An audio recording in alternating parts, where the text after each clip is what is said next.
Welcome back friends in this lecture. બસ આમે તમે બધા વિદ્યાર્થીઓ સ્વસ્થ અને ખુશ રહ્યો અને ઘરમાં સુરક્ષિત રહ્યો બધા. બરાબર.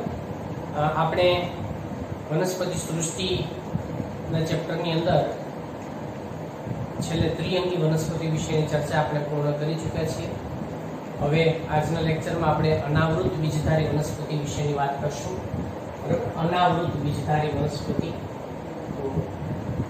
અનાવૃત બીજધારી, આને આપણે જિમ્નોસ્પર્મ તરીકે ઓળખીએ છીએ. બરાબર. જિમ્નોસ અને સ્પર્મ બે શબ્દોનો એક સમૂહ છે જેને આપણે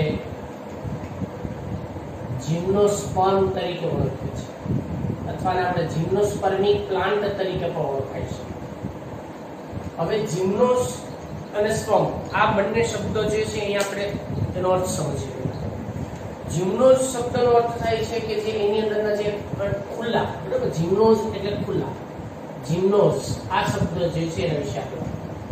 અને બીજો શબ્દ છે સ્પર્મ. તો જિમ્નો એટલે ખુલ્લા, બરાબર, ખુલ્લા. કોણ? તો કે અંડકો. સ્પર્મ એટલે આપણે અંડકો વિશેની વાત કરીશું. અંડકો અથવા તો એના બીજ એ ખુલ્લા હોય છે, એટલા માટે આપણે એને જિમ્નોસ્પર્મ અથવા તો અનઆવૃત, તમે શબ્દ સમજો, અનઆવૃત બીજધારી વનસ્પતિ કે જેના બીજ આવૃત નથી, ઢંકાયેલા નથી, ફળમાં રક્ષાયેલા નથી, ખુલ્લા હોય છે. બરાબર. એટલા માટે આપણે એને અનાવૃત બીજધારી વનસ્પતિ તરીકે ઓળખીશું.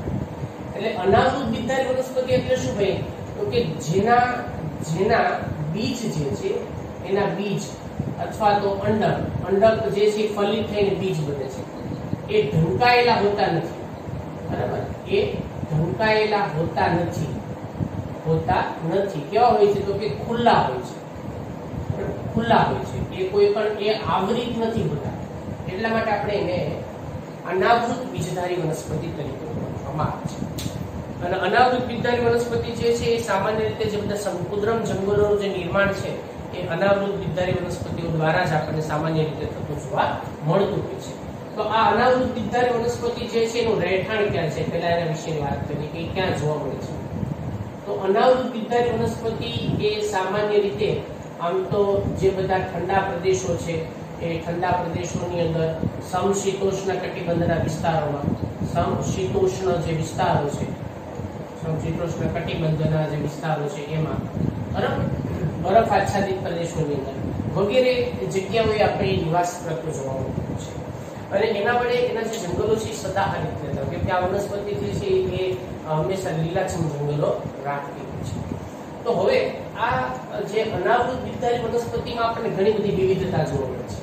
એની અંદર જો આપણે વાત કરીએ તો અનાવૃત બીજધારી વનસ્પતિની અંદર સૌથી ઊંચી વનસ્પતિ, બરાબર, સૌથી ઊંચી વનસ્પતિ, તો આ વનસ્પતિ જે છે એનું નામ છે, ઓબ્જેક્ટિવ પ્રશ્ન માટે ખાસ યાદ રાખજો બાળકો, બરાબર, એનું નામ છે એ છે સિકોયા અથવા સિકોયા સિમ્પરવિરેન્સ. બરાબર, સિકોયા, અને તમે સિકોયા અથવા સિકોયા એમ પણ લખી શકો છો, વંચાય સિકોયા સિમ્પરવિરેન્સ. તો આ એની સૌથી ઊંચી વનસ્પતિ છે. બીજું, આ અનાવૃત બીજધારી વનસ્પતિની સૌથી નાની વનસ્પતિ, બરાબર, સૌથી નાની વનસ્પતિ. અને આ વનસ્પતિ જે છે એનું નામ છે ઝામિયા પિગ્મિયા. બરાબર, ઝામિયા પિગ્મિયા, આ યાદ રાખજો ખાસ એમાં તમે, ઝામિયા પિગ્મિયા. તો આ જે છે ને સિકોયા સિમ્પરવિરેન્સ જે છે લગભગ એની ઊંચાઈ જે છે ઘણી 300 થી 350 જેટલી ફૂટ સુધીની ઊંચાઈ હોય. એટલે લગભગ 10 થી 15 માળની, 15-20 માળની ઇમારત હોય ને જેટલી, એટલી ઊંચાઈની અંદર આપણને જોવા મળે. આટલી ઊંચાઈ અને મહાકદ એનું જે, એટલા માટે આપણે એને અંગ્રેજી નામ છે એના માટેનું જાયન્ટ રેડવુડ ટ્રી. બરાબર, એ મહાકાય રેડવુડ ટ્રી જે છે, રેડવુડ એટલે એનો અંદરનું પ્રકાર જે છે લાલાશ પડતા રંગનું, એટલે રેડવુડ તરીકે ઓળખવામાં આવે છે. એટલે એને રેડવુડ ટ્રી તરીકે પણ ઓળખવામાં આવે છે. હવે આ એના વિશેની વાત કરીએ. બરાબર. બીજી વસ્તુ કે આ વનસ્પતિ સમૂહ જે છે એ વનસ્પતિ સમૂહમાં બીજાણુજનક અવસ્થા મુખ્ય છે. બરાબર, બીજાણુજનક અવસ્થા મુખ્ય અવસ્થા છે. બીજાણુજનક એ મુખ્ય અવસ્થા છે. બરાબર, એ એની મુખ્ય અવસ્થા છે. એટલે બીજાણુજનક મુખ્ય છે, જન્યુજનક અવસ્થા ગૌણ છે. બીજું કે એની જે વનસ્પતિની જે રચના છે બરાબર, તેમાં વિકસિત અંગો જે છે એમાં આપણે ખાસ જો વાત કરીએ તો મૂળ છે, પ્રકાંડ છે બરાબર, મૂળ, પ્રકાંડ, પર્ણ, આ વગેરે અંગો જે છે એ બધા આપણને એમાં વિકસિત રચના ધરાવતા જોવા મળે છે, અંગોની હાજરી જોવા મળે છે. અને વાહક પેશીઓ જે છે એ પણ એની અંદર આપણને આવેલી જોવા મળતી હોય છે. હવે એના બધા ભાગ વિશે આપણે 1 by 1 ચર્ચા કરતા જઈએ.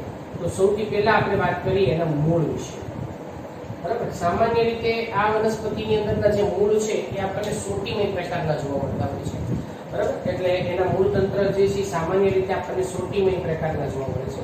સોટીમય મૂળ એમાં આવેલા જોવા મળે છે. પણ એની અંદર ઘણા સોટીમય મૂળની અંદર અમુક સહજીવન પણ જોવા મળતા હોય છે.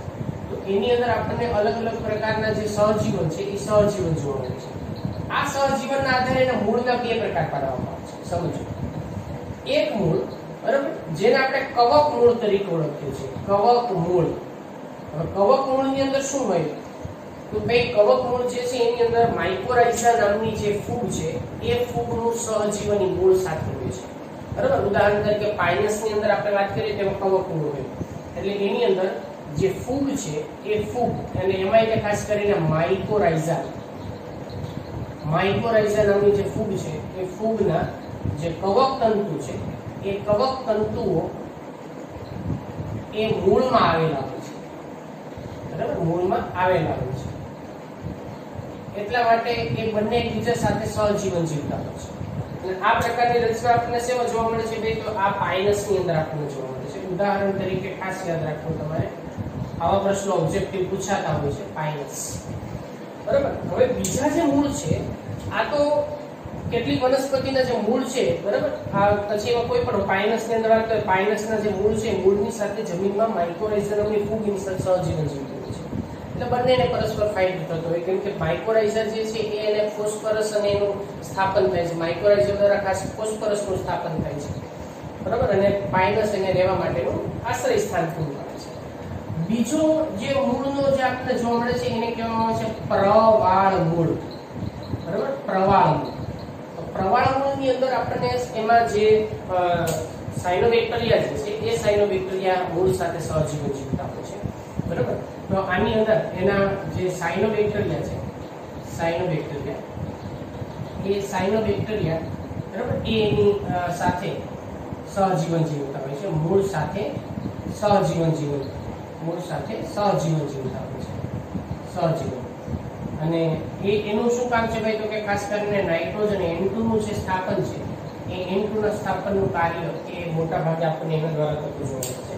અને સાયકસ જે વનસ્પતિ છે, અનાવૃત બીજધારી વનસ્પતિ, ઉદાહરણ ખાસ યાદ રાખજો આની અંદર સાયકસ. એ સાયકસમાં આપણને પ્રવાળ મૂળ જોવા મળે છે.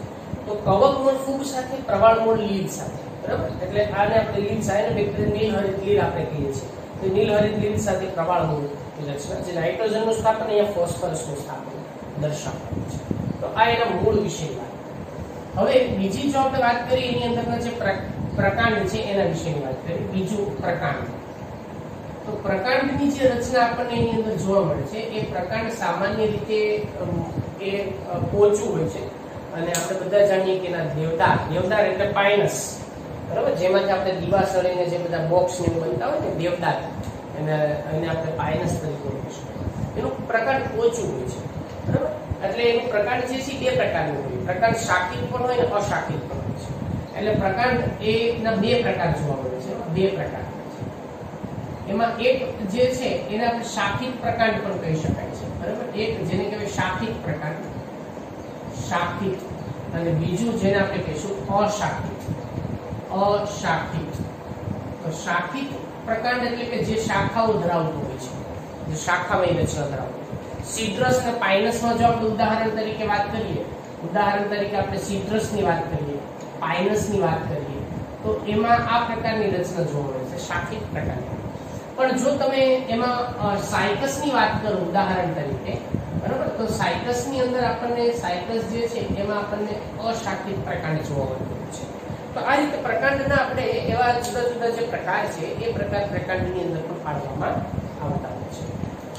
હવે એના પર્ણ વિશે વાત કરીએ કે એના પર્ણની અંદર શું લાક્ષણિકતા જોવા મળતી હોય છે. તો પર્ણ સામાન્ય રીતે અનાવૃત બીજધારી વનસ્પતિમાં બે પ્રકારના પર્ણો હોય છે. હું એના રિલેટેડ થોડીક આપણે નીચની પણ એમાં ચર્ચા જે છે આ બધું નીચનું છે, પણ આપણે અમુક વસ્તુ ઉમેરતા જઈએ છીએ. એટલે આમ તો એમાં બે પ્રકારના પર્ણો જોવા મળે છે. બરાબર, બે પ્રકારના પર્ણો હોય છે. બે પ્રકારના પર્ણો એની અંદર જોવા મળે છે. એક પર્ણ જેને કહેવામાં આવે છે શલ્કી પર્ણ. શલ્કી પર્ણ આ એક. બીજું પર્ણ જેને કહેવામાં આવે છે પલ્લવ પર્ણ. પલ્લવ પર્ણ આ બીજો પ્રકાર છે. હવે શલ્કી પર્ણ ક્યાં આવેલા હોય? તો કે શલ્કી પર્ણ જે છે ને એની જે પ્રકાંડ હોય એ પ્રકાંડના જે મુખ્ય અક્ષ હોય એ મુખ્ય અક્ષની ટોચના ભાગે આપણને ત્યાં બદામી રંગના જોવા મળતા હોય છે. એટલે એ પ્રકાંડના ટોચના ભાગે, બરાબર, પ્રકાંડના જે ટોચના ભાગે અને બીજું કે બદામી રંગના હોય છે. બદામી રંગ આ એની લાક્ષણિકતા છે. એ એને રક્ષણનું કામ કરવાનું કાર્ય કરતા હોય છે. અગ્રકલિકાઓ કે શંકુની બધાનું રક્ષણનું કામ કરતા હોય છે. પલ્લવ પર્ણ જે છે એ કદમાં મોટા, બરાબર, કદમાં મોટા અને સોયાકાર, બરાબર, સોય જેવા આકારના અને પીછાકાર સંયુક્ત પર્ણની રચના છે. પીછાકાર સંયુક્ત પર્ણ, બરાબર, એ આપણને સંયુક્ત પર્ણ પ્રકારના હોય છે. હવે એના જે સોયાકાર જે પર્ણ છે એ અણીદાર, તીક્ષ્ણ.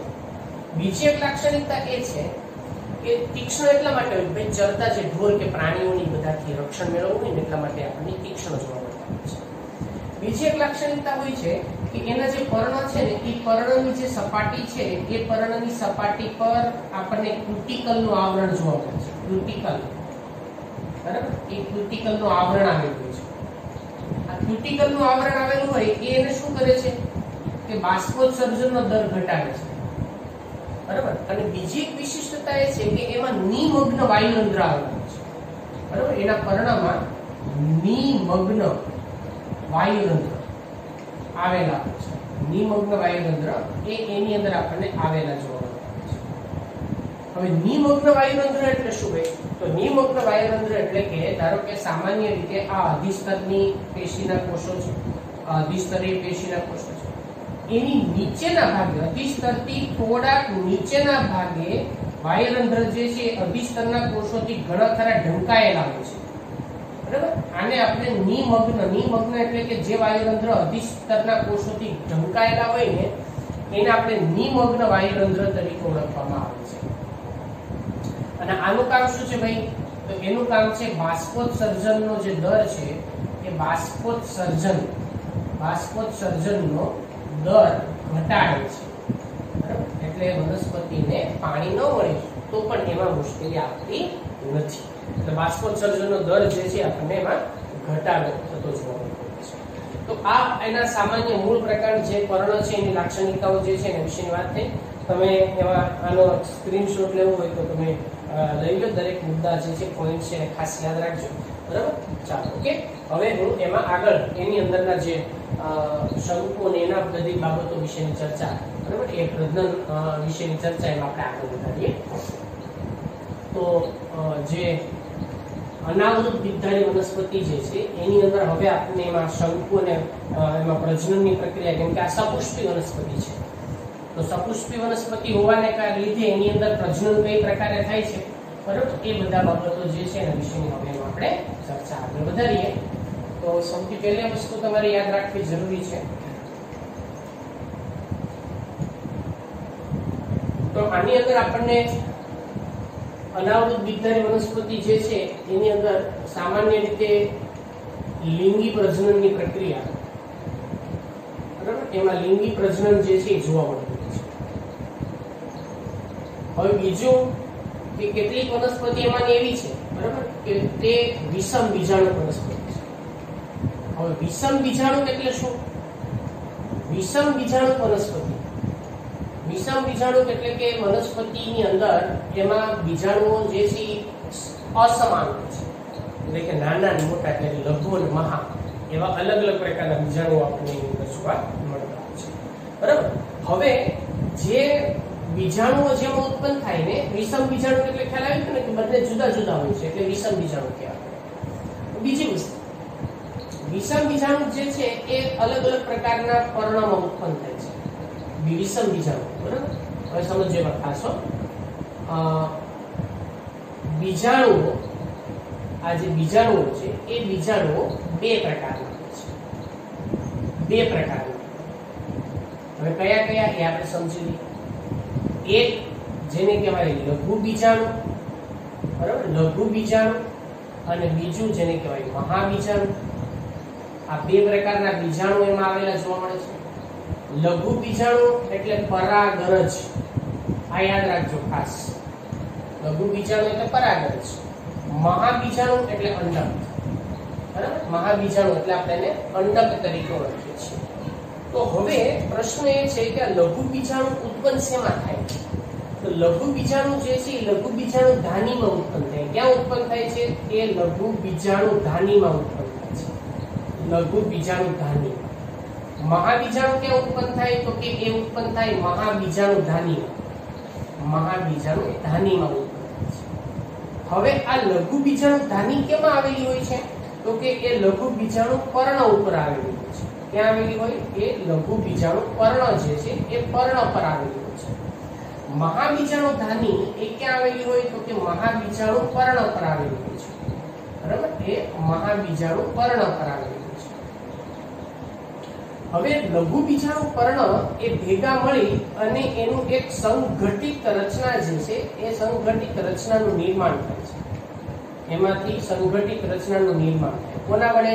લઘુ બીજાણુ પર્ણ વડે. સેમ એવી જ રીતે મહાબીજાણુ જે છે એના વડે પણ એક સંઘટિત રચના જે છે રચનાનું નિર્માણ થાય, બરાબર? એનું નિર્માણ થાય. અને આ જે રચના છે એને આપણે શું કહેશું? શંકુ તરીકે ઓળખવામાં આવે છે. તો આ જે નિર્માણ થયું આ બંનેના પરિણામે, એમાંથી જે રચના ઉત્પન્ન થઈ, બરાબર? અહીંયા આપણે એને કહેશું શું? તો કે ભાઈ નર શંકુ. આને નર શંકુ તરીકે ઓળખવામાં આવે છે. અને અહીંયા જે ઉત્પન્ન થશે એને શું કહેશું આપણે? માદા શંકુ. તો આને માદા શંકુ તરીકે ઓળખવામાં આવે છે.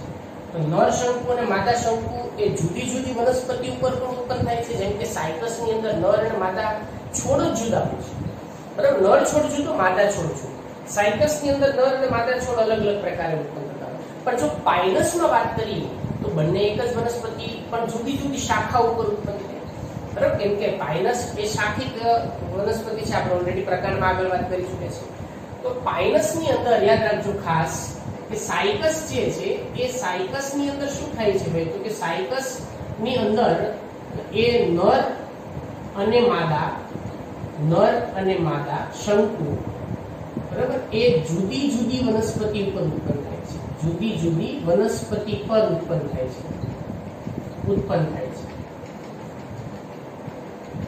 એનો અર્થ શું થયો? કે આ વનસ્પતિને આપણે કઈ વનસ્પતિ તરીકે ઓળખી શકાય? તો કે આને આપણે દ્વિગૃહી વનસ્પતિ તરીકે ઓળખી શકાય. એને આપણે દ્વિગૃહી વનસ્પતિ તરીકે ઓળખી શકાય. એને આપણે દ્વિસદની વનસ્પતિ તરીકે ઓળખવામાં આવે છે. દ્વિસદની. બીજી વસ્તુ, પાઇનસની અંદર જો આપણે વાત કરીએ તો પાઇનસમાં શું હોય? તો કે ભાઈ નર અને માદા શંકુ. નર અને માદા શંકુ એક જ વનસ્પતિ પર ઉત્પન્ન થાય છે. એને આપણે શું કહેશું? એક ગૃહી કહેશું. એને એક ગૃહી અથવા એને આપણે એક સદની તરીકે પણ ઓળખવામાં આવે છે. આ શબ્દ થોડાક યાદ રાખજો. તો આ રીતે એની અંદર નર અને માદા શંકુની જે રચના છે એ એમાં ઉત્પન્ન થતી જોવા મળતી હોય છે. નર શંકુ અને માદા શંકુ આ પ્રકારે એની અંદરથી આપણને વિકસિત થતા જોવા મળતા હોય છે. ચલો હવે આપણે વાત એ કરશું કે આ જે લઘુ બીજાણુ ધાની, મહાબીજાણુ ધાની જે છે એનું નિર્માણની પ્રક્રિયા એમાં આપણે કેવી રીતે થતી જોવા મળતી હોય છે. તો એના વિશે તો સૌથી પહેલી વસ્તુ એ છે કે નર શંકુની અંદર લઘુ બીજાણુ ધાનીમાં લઘુ બીજાણુનું નિર્માણ થાય છે. યાદ રાખો, લઘુ બીજાણુ, બરાબર? આ લઘુ બીજાણુ એટલે શું? પરાગરજ. આ પરાગરજ જે છે એ ક્યાં ઉત્પન્ન થાય છે? તો કે લઘુ બીજાણુ ધાનીની અંદર. અને મોટી સંખ્યામાં એકકીય પરાગરજ જે છે એ એકકીય પરાગરજ એ એમાં અર્ધીકરણની પ્રક્રિયા થઈને ઉત્પન્ન થાય. યાદ રાખજો શેમાં ઉત્પન્ન થાય છે તો આપણે એના વિશે થોડી જો ડિટેલમાં વાત કરીએ તો સમજીએ આપણે એમાં કઈ રીતે આખી પ્રક્રિયા થતી જોવા મળતી હોય છે. તો લઘુ બીજાણુધાની, બરાબર, લઘુ બીજાણુધાની, આ લઘુ બીજાણુધાનીની અંદર લઘુ બીજાણુ માતૃકોષો આવેલા હોય છે. શું આવેલું હોય? લઘુ બીજાણુ માતૃકોષ. આ લઘુ બીજાણુ માતૃકોષો એ દ્વિતીય હોય, આ પણ દ્વિતીય હોય, બરાબર. આ જન્યુજનક અવસ્થા વિશે જે આપણે વાત કરતા જ નથી, મેં પહેલા જ કીધું કે આમાં બીજાણુજનક અવસ્થા મુખ્ય અવસ્થા છે. હવે શું થાય તો કે અહીંયાથી અર્ધીકરણની પ્રક્રિયા થાય અને એમાંથી લઘુ બીજાણુનું નિર્માણ થાય. હવે આ જે લઘુ બીજાણુ છે ને એ એકકીય છે, યાદ રાખો આ એકકીય છે. મતલબ કે અહીંયા અર્ધીકરણની પ્રક્રિયા થાય, બરાબર. આ પ્રક્રિયા અર્ધીકરણની પ્રક્રિયા થાય અને એના પરિણામે એકકીય લઘુ બીજાણુનું નિર્માણ થાય. આ જન્યુજનક અવસ્થા અહીંયા ચાલુ, બરાબર. પણ એ ટૂંકજીવી હોય છે, લાંબી નથી હોતી, ટૂંકજીવી હોય છે. એની સાપેક્ષમાં મહાબીજાણુધાનીની અંદર હવે આપણે વાત કરીશું. મહાબીજાણુધાની ની અંદર મહાબીજાણુ જે છે એની અંદર આપણે અંડાક વિશેની વાત કરવાની છે. તેમાં શું થાય સમજો. તો એની અંદર આ જે મહાબીજાણુધાનીની જે રચના છે સમજો ખાસ, બરાબર. મહાબીજાણુધાનીની રચના વિશેની હું વાત કરું છું. એ મહાબીજાણુધાનીની રચનામાં ઉપરના ભાગે આવા આવરણો આવેલા જોવા મળતા હોય છે. એને અંડાવરણો તરીકે આપણે ઓળખી શકાય છે, બરાબર. આવા આવરણો હોય એને અંડાવરણ કહેવામાં આવે છે. હવે એની અંદરના ભાગે મહાબીજાણુ માતૃકોષો આવેલા હોય છે. અહીંયા જે બધા કોષો છે એને મહાબીજાણુ માતૃકોષ કહેવાય. જો ધ્યાનથી સમજો ખાસ આ રચના બાળકો, ધ્યાનથી સમજો ખાસ, આ બધા મહાબીજાણુ માતૃકોષો છે.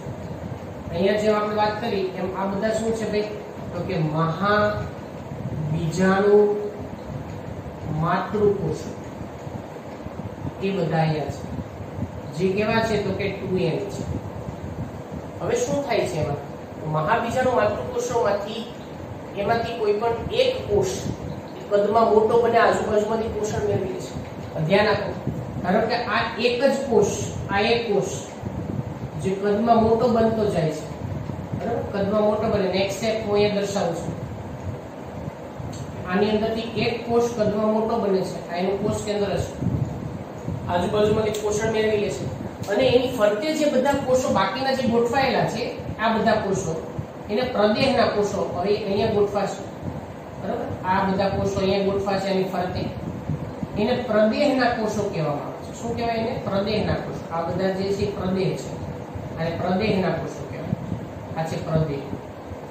હવે શું થાય? આની અંદરનું જે એમાં જે આખો જે કોષ છે એ કોષનું અર્ધીકરણ થાય છે. મહાબીજાણુ માતૃકોષ જ છે એનું અર્ધીકરણ થાય છે. એટલે આ કોષનું અર્ધીકરણ થાય, બરાબર. અર્ધીકરણ. તો અર્ધીકરણની પ્રક્રિયા થાય તો એમાંથી એકમાંથી કેટલા બને છે? ભાઈ કે 4 બને. તો હવે સમજો, તો આ એકમાંથી 4 કોષોનું નિર્માણ થાય છે. આખી એક, આ 1 2 3 4, આ 4 કોષો એમાંથી ઉત્પન્ન થાય છે.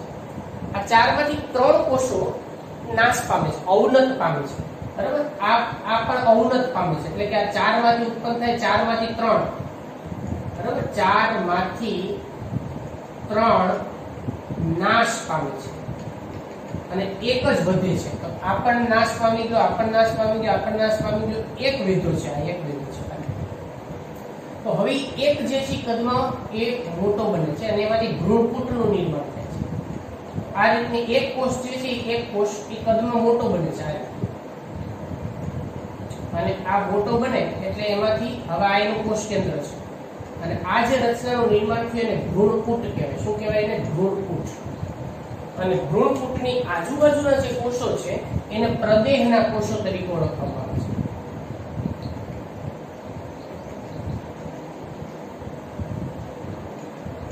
આને પ્રદેહના કોષો કહેવાય, બરાબર. પ્રદેહના કોષો. હવે શું થાય? હવે નેક્સ્ટ સ્ટેપ આ બાજુ આપણે હવે આની અંદરથી આ કોષ કેન્દ્ર જે છે એનું 3 વખત સમવિભાજન થાય. 1 વખત, 2 વખત અને 3 વખત. કેટલી વખત? 3 વખત. માત્ર કોષ કેન્દ્રનું સમવિભાજન, યાદ રાખજો ખાસ. એટલે હું એક ખાસ એમાં એક વાત ધ્યાન દોરી દઉં કે કોષ કેન્દ્રનું માત્ર કોષ કેન્દ્રનું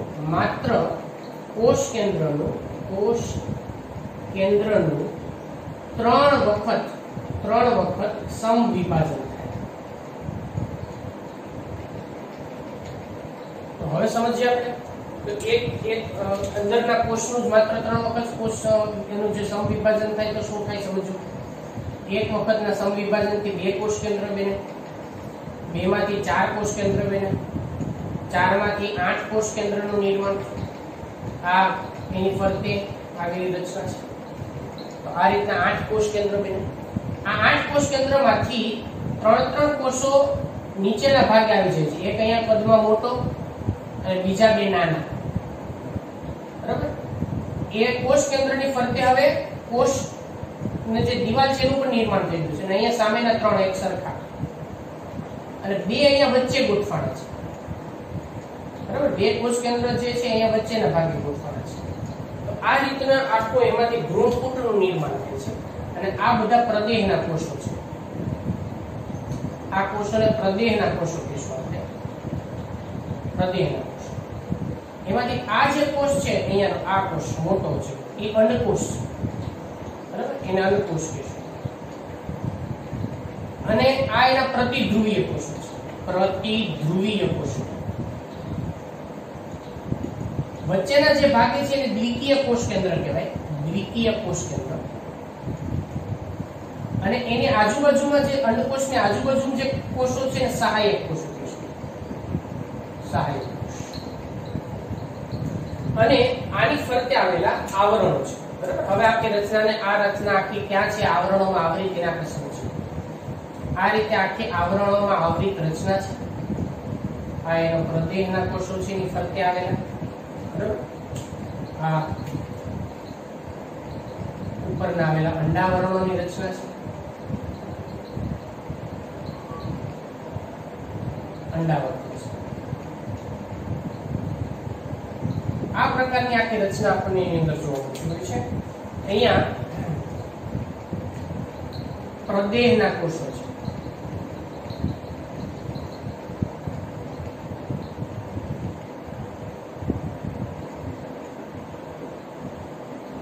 પ્રદેહના કોષ. ઉપરના ભાગે એક મોટો કોષ જેને અંડકોષ કહેવાય. આ અંડકોષ, 2 નાના સહાયક કોષો, આ દ્વિકીય કોષ કેન્દ્ર અને આ પ્રતિધ્રુવીય કોષ. આ રચના આખી આને આપણે વિકસિત અંડક કહીશું. હવે અહીંયા સુધી બધાને ક્લિયર થઈ ગયું બાળકો. બરાબર? આખી રચનાને સમજતા જરૂર. હવે શું થાય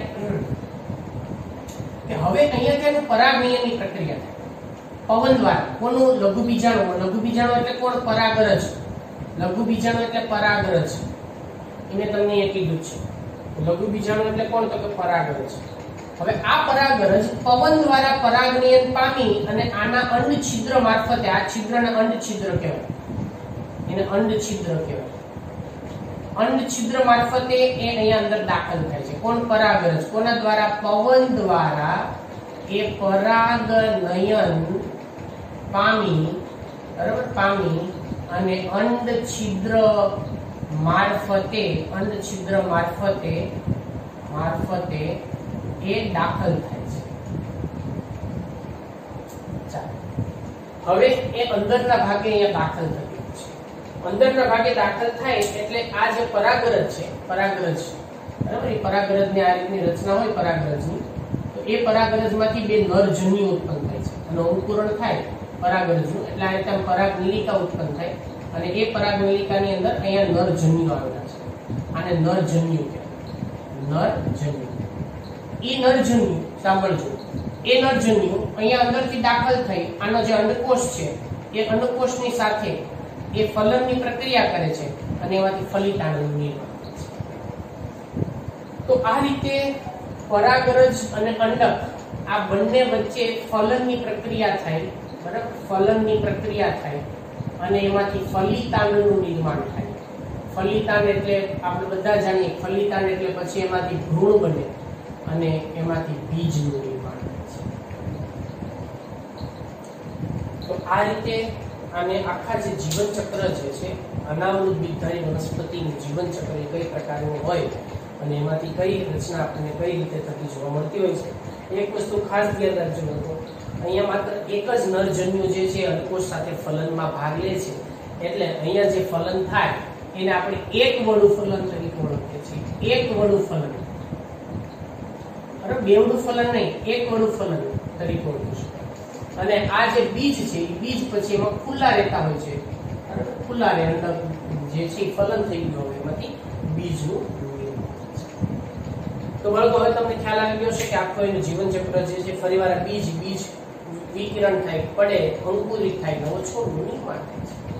તો આ રીતે એની અંદર માત્ર ને માત્ર આ જે જન્યુના નિર્માણની પ્રક્રિયા જે છે એટલી જ આપણને એની જન્યુજનક અવસ્થા છે, ફરીવાર ફલિતાણ બની ગયું, દ્વિતીય રચનાનું નિર્માણ થઈ ગયું, બરાબર, એટલે ફરીવાર એની અંદર એની બીજાણુજનક અવસ્થાની શરૂઆત. વનસ્પતિ પોતે જ બીજાણુજનક અવસ્થા તરીકે છે, વનસ્પતિ પોતે જ એનું સુકાય જે છે બીજાણુજનક અવસ્થા તરીકે જોવા મળે છે. તો આની અંદર ઘણી વનસ્પતિઓ સમાવેશ, આપણે ઉદાહરણ તરીકે ઘણી બધી ઓલરેડી વાત કરી ચૂક્યા છીએ, છતાં તમને યાદ રહે એટલા માટે હું અમુક વધારાના અમુક ઉદાહરણ જે છે એ પણ અહીંયા આપણે લખી નાખીએ તો તમને ખ્યાલ રહે. આમાં આપણે પાઇનસનો સમાવેશ થાય છે, આમાં આપણે સાયકસનો સમાવેશ થાય છે, આની અંદર આપણે એમાં ઝિંકોનો સમાવેશ થાય છે. ઝીંગો યાદ રાખજો, ઝીંગો ને ઝીંકો, બરાબર, તો એની અંદર આપણે ઝીંકોનો સમાવેશ થાય છે. એમાં આપણે નિટમનો સમાવેશ થાય છે, પાઇનસ, નિટમ, બરાબર, ઝીંકો, આ બધી એફેડ્રા, આ બધી જે વનસ્પતિ છે એમાંની